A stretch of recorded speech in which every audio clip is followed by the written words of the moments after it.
Bonjour tout le monde, bienvenue pour cette deuxième capsule questions-réponses de Vital Max Fit. Donc aujourd'hui, je vais répondre à 3 questions. Donc je commence par la première.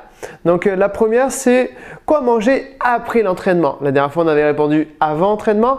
Là, c'est la collation après entraînement. Donc ce qui est important à amener, c'est une source de protéines pour reconstituer la masse musculaire et construire du muscle supplémentaire. Également, manger assez de glucides pour reconstituer les stocks d'énergie pour ne pas être à plat pour le reste de votre journée ou pour votre entraînement suivant.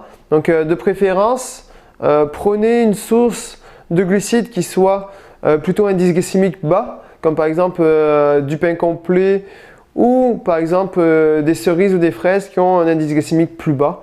Donc dans votre alimentation qu'une banane qui a un indice vraiment très fort et qui fait monter l'insuline. Donc ça, c'est moins bon. Ensuite, avec ça, vous pouvez mettre du pain complet également. Donc une source de céréales, mais c'est aussi des glucides qui vous amènent de l'énergie sur le long terme. Ensuite, la deuxième question, c'est quoi faire pour les étirements? À chaque fois, on me pose tout le temps la question. Les gens ils disent « Ah, j'ai des courbatures, je ne sais pas comment m'étirer, quand, comment ?» Donc là, j'y réponds, après l'entraînement, évitez de vous entraîner. Vous avez des macro-lésions au niveau de tout ce qui est les muscles qui viennent de travailler. Donc, évitez de tirer dessus pour agrandir ces lésions-là. Donc, moi, je vous conseille plutôt d'attendre plusieurs heures, venir faire quelques contractions musculaires des muscles que vous voulez étirer et ensuite étirez-les. En général, entre 10 et 20 secondes chaque muscle et vous répétez ça 3 à 4 fois à chaque fois. 3-4 fois, 10 à 20 secondes sur chaque muscle étiré.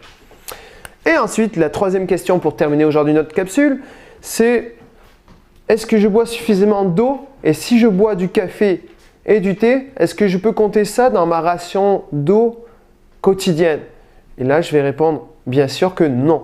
Pourquoi? Parce que les boissons à base de caféine, que ce soit le café ou le thé, dans l'exemple donné, c'est des diurétiques et ça fait partir l'eau plus vite de votre corps et ça ne vous hydrate pas.